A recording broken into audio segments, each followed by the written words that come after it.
Hello friends, welcome to my YouTube channel basic to high knowledge पर आप सभी का स्वागत है। दोस्तों, हम लोग पढ़ रहे हैं इतिहास और आज की वीडियो में हम लोग देखने वाले हैं बौद्ध धर्म की कौन कौन से उपदेश हैं और बौद्ध धर्म की महासंगीतियाँ कौन कौन सी हैं। ठीक, पिछले वीडियो में मैंने आपको बताया था कि बौद्ध धर्म में संस्थापक कौन थे, महात्मा बुद्ध थे।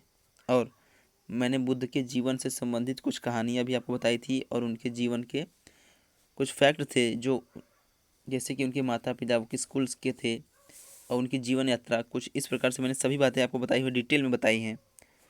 तो उसे आप लोग ज़रूर देखिएगा। अगर पहला वीडियो आप लोगों ने देखा हो तो इस वीडियो को भी ज़रूर देखें।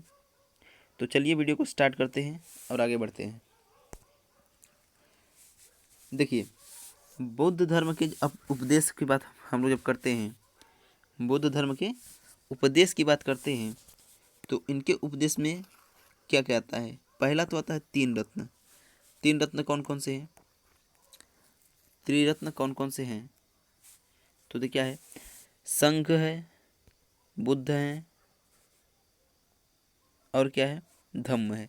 यानी कि बुद्धम शरणम गच्छामि, संघम शरणम गच्छामि और धम्मम शरणम गच्छामि, यही तीन है त्रिरत्न। ठीक, ये जो उससे पहले थोड़ा सा हम त्रिरत्न की बात करते हैं। त्रिरत्न की बात करते हैं। ठीक, त्रिरत्नम के में क्या है, पहला है बुद्ध, फिर क्या है आपका संघ है, फिर क्या है धम्म। वैसे पिछले वीडियो में मैंने बताया था इसके बारे में अच्छे से, लेकिन फिर बता देते हैं। देखिए, बुद्ध की बात करते हैं तो जब बुद्ध जीवित थे तो सीधे हम लोग किसके पास जाते थे उस समय के लोग, तो बुद्ध के शरणों में जाते थे, बुद्ध के शरण में जाते थे।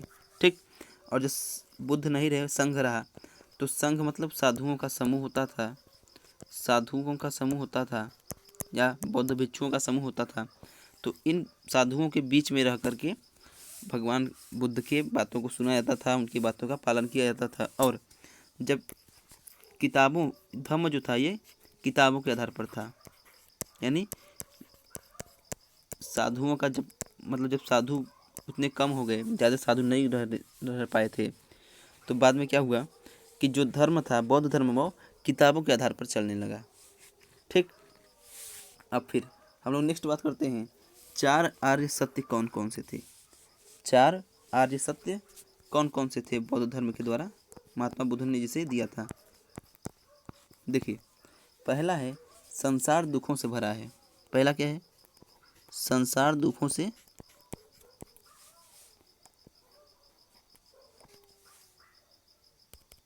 एक मिनट थोड़ा सा अच्छे से लिखते हैं।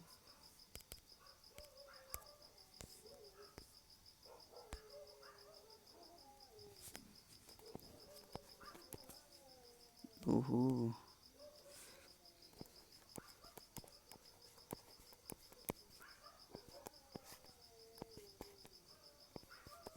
संसार दुखों से भरा है,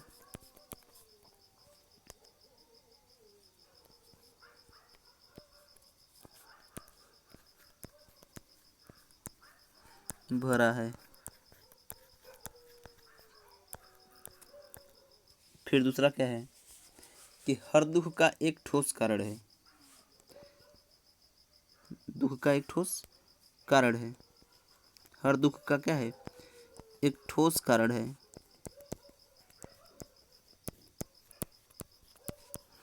ठोस कारण है। और तीसरा क्या है, इच्छा ही दुख का कारण है। दुख का एक ठोस कारण है और वह कारण क्या है, इच्छा। कारण क्या है, इच्छा ही है। और चौथा क्या है कि इच्छा को नियंत्रित किया जा सकता है। इच्छा को नियंत्रित किया जा सकता है।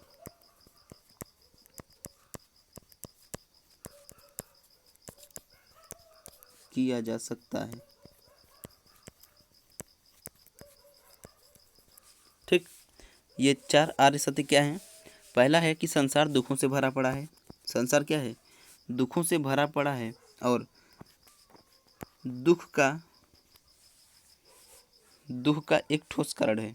दुख होने का हर दुख होने का एक ठोस कारण है, और वह ठोस कारण क्या है? इच्छा है। और चौथा पॉइंट क्या कहता है कि इच्छा को भी नियंत्रित किया जा सकता है, अर्थात दुखों को भी नियंत्रित किया जा सकता है। अर्थात कि जब हम इच्छा ही नहीं करेंगे, जब हमारी इच्छाएं ही नहीं होंगी, तो हमें दुख कहाँ से होगा? मेन बात यही है। ठीक। और देखिए, तीसरा है आपका अष्टांगिक मार्ग। तीसरा क्या है? अष्टांगिक मार्ग। ठीक। अष्टांगिक मार्ग में बेसिकली हमें कुछ 8 महत्वपूर्ण बिंदु बताए जाते हैं। कितने? 8 महत्वपूर्ण बिंदु। तो चलिए देखिए ये कौन कौन से हैं। देखिए ये अष्टांगिक मार्ग, एक मिनट थोड़ा सा। ये अष्टांगिक मार्ग कौन कौन से हैं? ये 8 हैं। ये कितने हैं? 8 हैं। इसलिए इसे अष्टांगिक मार्ग कहा गया है। ये कौन कौन से 8 हैं? एक मिनट, थोड़ा सा यार प्रॉब्लम हो रही है।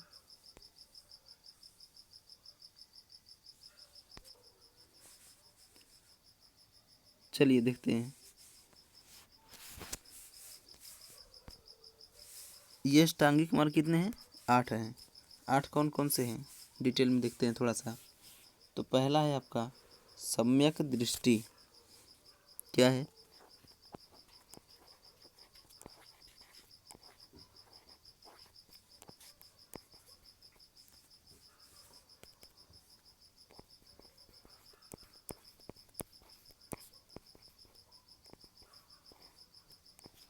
सम्यक दृष्टि है पहला।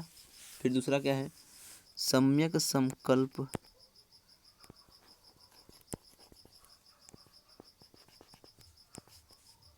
सम्यक संकल्प। फिर तीसरा क्या है? सम्यक वचन।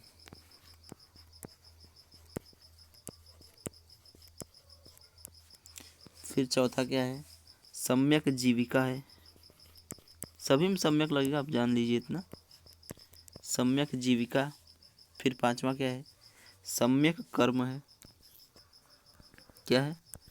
सम्यक कर्म है। फिर क्या है? छठा सम्यक प्रयास है। और सातवां क्या है? सम्यक स्मृति है। सातवां क्या है? सम्यक स्मृति। और आठवां जो है वो है सम्यक समाधि या निर्वाण। समाधि या निर्वाण। ठीक। देखिए पहला क्या है? सम्यक दृष्टि। सम्यक दृष्टि है पहला। और दूसरा क्या है आपका? दूसरा है सम्यक संकल्प। तीसरा है सम्यक वचन। और चौथा है जीविका, सम्यक जीविका। पांचवा है सम्यक कर्म। छठा है सम्यक प्रयास। और सातवां है सम्यक स्मृति। और आठवां है सम्यक समाधि या सम्यक निर्वाण। ठीक। ये 8 हैं। इनके अर्थ भी अपने अपने होते हैं। जैसे कि सम्यक संकल्प ही हो गया, तो इस सम्यक संकल्प का मतलब होता है कि अपने आप स्वयं ही सुधरने की कोशिश करिए, और जिस काम को करने की कोशिश करिए उसे करिए ज़रूर। और सम्यक कर्म का मतलब होता है कि अच्छे कर्म से।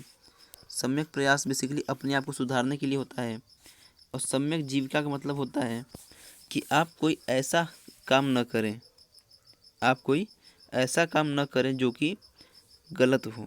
और सम्यक वचन का मतलब होता है कि अच्छी बातें बोलना, झूठ मत बोलना। ठीक। और सम्यक दृष्टि का मतलब होता है किसी पर गलत निगाह न देखें। इस तरह से बातें होती है। और सम्यक समाधि का मतलब होता है कि निर्वाण को प्राप्त करना। ठीक। आप समझ गए होंगे 8 के 8 अष्टांगिक मार्ग। फिर होते हैं 10 शील। ये भी जो 10 शील हैं, इसमें महात्मा बुद्ध के महत्वपूर्ण महत्वपूर्ण उपदेश रखे गए हैं। 10 शील में महात्मा बुद्ध के महत्वपूर्ण उपदेशों को बताया गया है। और क्या है? और बात करते हैं तो 3 दर्शन है। क्या है? 3 दर्शन: अनिश्वरवाद, क्षणिकवाद और शून्यवाद। क्या है? अनिश्वरवाद, क्षणिकवाद और शून्यवाद।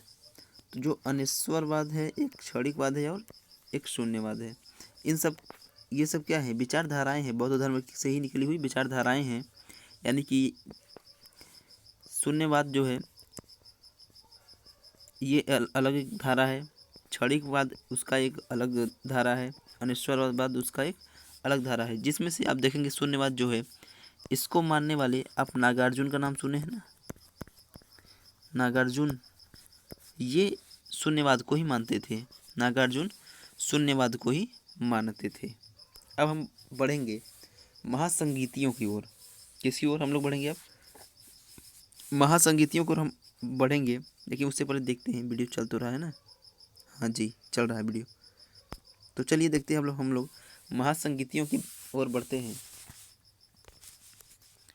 तो देखेंगे हम लोग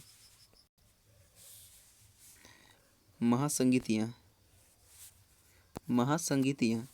देखिए, बौद्ध धर्म में मुख्यतः 4 महासंगीतियाँ उल्लेखित हैं। मुख्यतः कितनी? 4 महासंगीतियाँ उल्लेखित हैं। ठीक, जिसमें से प्रथम जो है अजातशत्रु के शासनकाल में बुद्ध के मरने के तुरंत ही बाद ही, जैसे बुद्ध मरे उसके तुरंत, बुद्ध की मृत्यु के तुरंत बाद ही पहली संगीति बुलाई गई थी। वो भी कहाँ पे? तो राजगीर में अजातशत्रु का शासन था। और अजातशत्रु जो है ये हर्यक वंश का शासक था। अजातशत्रु हर्यक वंश का शासक था। राजगीर इसकी राजधानी थी। और यह जो 483 ईसा पूर्व में यह महासंगीति बुलाई गई थी। इस महासंगीति के अध्यक्ष थे महाकश्यप। कौन थे? महाकश्यप थे। और इस महासंगीति में मुख्य काम क्या हुआ कि सूक्त पिटक और विनय पिटक को जोड़ा गया। इसकी रचना की गई, मतलब कि सूक्त पिटक और विनय पिटक की रचना की गई। फिर क्या हुआ? पहला तो बोला गया 483 ईसा पूर्व। फिर इसी के 100 साल बाद 383 ईसा पूर्व में द्वितीय महासंगीति का आयोजन किया गया कालाशोक के शासनकाल में। किसके काल में? कालाशोक के शासनकाल में द्वितीय महासंगीति का आयोजन किया गया। और यह वैशाली में आयोजित की गई। वैशाली कहाँ है? पटना में है, आपका बिहार के आसपास में, सॉरी पटना के आसपास में है और बिहार में है। और इसके अध्यक्ष की बात करें तो साबक मीर थे। और यहाँ पर एक खास बात क्या हुआ, पहले, लेकिन उससे पहले बता दें कि कालाशोक आपका जो है शिशुनाग वंश का शासक है।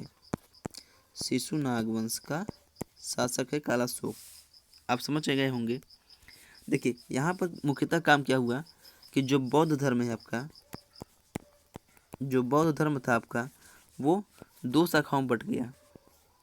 एक तो स्थावीर में बट गया, एक महासंघिक में बट गया। बौद्ध धर्म आपका 2 पार्ट में, यानी 2 शाखाओं में बट गया था, एक स्थावीर और एक महासंघिक। इसके अध्यक्ष कौन थे? साबक मीर थे अध्यक्ष। ठीक, वैशाली में बुलाया गया था 383 ईसा पूर्व। पहला 483 ईसा पूर्व, दूसरा 383 ईसा पूर्व। और तीसरा देखिए थोड़ा सा कन्फ्यूजन है कि 255 में या फिर 251 में। कहीं 251 लिखता है, कहीं 255 लिखता है। तो आप क्या मान सकते हैं? 251 भी मान लीजिए, ज़्यादातर 251 ही देखने को मिलता है। और बात करें कि तीसरा अशोक ने बुलाया था, तो कहाँ पे? पाटलिपुत्र में बुलाया था। अशोक आपको पता है मौर्य वंश का शासक था। अशोक मौर्य वंश का शासक था। और इसके अध्यक्ष कौन थे? जो तीसरा बौद्ध संगीति का आयोजन किया था अशोक ने पाटलिपुत्र में, उसके अध्यक्ष थे मोगलीपुत्तिस। कौन थे? मोगलीपुत्तिस थे इसके अध्यक्ष। और इसमें एक खास काम क्या हुआ कि अभिधम्म पिटक की रचना की गई। किसकी रचना की गई? अभिधम्म पिटक की रचना करके इसको जोड़ा गया बौद्ध धर्म से। और चौथा जो महासंगीति का आयोजन किया कनिष्क ने, कुषाण वंश का शासक था कनिष्क जो था कुषाण वंश का शासक था। और इसकी राजधानी थी कहाँ पे? कुंडलवन में थे। इसने अपनी राजधानी में ही इस संगीति का आयोजन किया था। कहाँ पे? अपनी राजधानी। इसकी राजधानी कहाँ थी? कुंडलवन कहाँ पे? कश्मीर में है। और यह पहली सदी, देखिए ये पहली सदी का मतलब क्या है? पहली सदी का मतलब है कि 100 ईस्वी से पूर्व या 100 ईस्वी तक। ठीक, आप बेसिकली 101 ईस्वी से पूर्व मान लीजिए। मेन बात क्या है, आप जानते हैं जो कनिष्क है इसने 78 ईस्वी में एक संवत चलाया था जिसे शक संवत कहा जाता था। तो कनिष्क शासनकाल जो था 78 ईस्वी से प्रारंभ होकर लगभग 105 ईस्वी तक शायद चला था। तो इसी के बीच में यह संगीति का आयोजन हुआ है, क्योंकि इसका डेट कंफर्म नहीं है इसलिए पहली सदी लिखा मिलता है कहीं कहीं।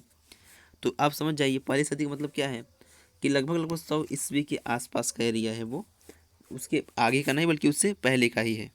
ठीक, इसके अध्यक्ष कौन थे? तो दो लोग को चयन किया गया था, एक तो थे वसुमित्र और दूसरे थे अश्वघोष। वसुमित्र और अश्वघोष। तो वसुमित्र को अध्यक्ष और अश्वघोष को उपाध्यक्ष चुना गया था। और यहाँ पर भी क्या हुआ कि विवाद हो गया बौद्ध धर्म में। बौद्ध धर्म यहाँ पर फिर दो भागों में और बट गया। कौन कौन से? तो एक तो हीनयान हो गया और एक महायान। एक हीनयान हो गया और एक महायान हो गया, जिसमें से जो कनिष्क था वो महायान धर्म को ही मानता था। महायान शाखा का समर्थक था कौन? कनिष्क। तो आई होप कि आप समझ पा रहे होंगे। एक बार थोड़ा फिर से रिकॉल कर लेते हैं आप लोगों के साथ अच्छे से।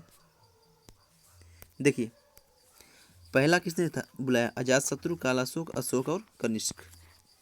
किसने बुलाया? अजातशत्रु, कालाशोक, अशोक और कनिष्क। कनिष्क को द्वितीय अशोक भी कहा जाता है। तो अजातशत्रु, कालाशोक, अशोक और कनिष्क, ये चार लोग हैं। फिर कब बुलाया गया? 483, 383, 251 पहली सदी। कब बुलाया गया? 483, 383, 251 पहली सदी। 483, 383, 251 पहली सदी।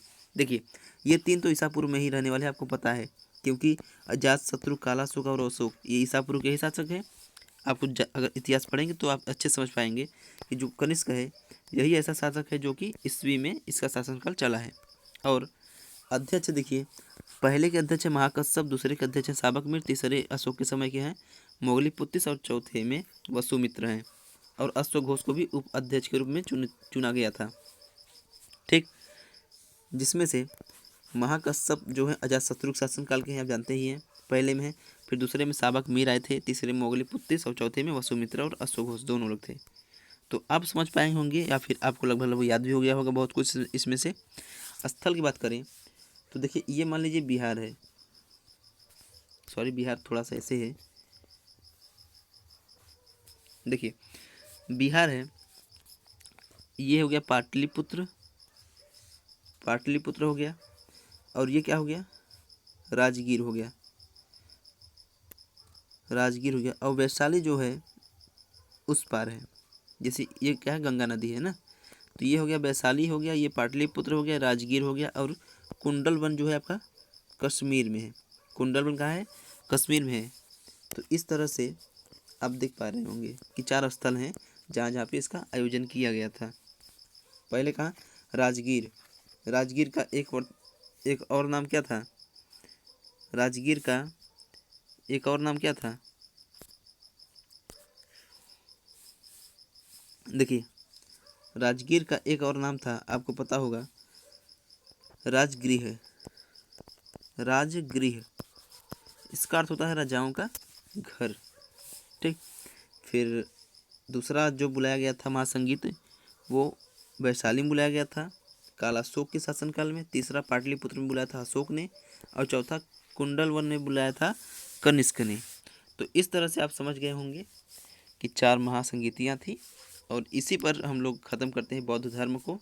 और नेक्स्ट वीडियो हम लोग देखेंगे जैनिज्म, यानी कि जैन धर्म। ठीक, तो चलिए तब तक गुड बाय, टेक केयर।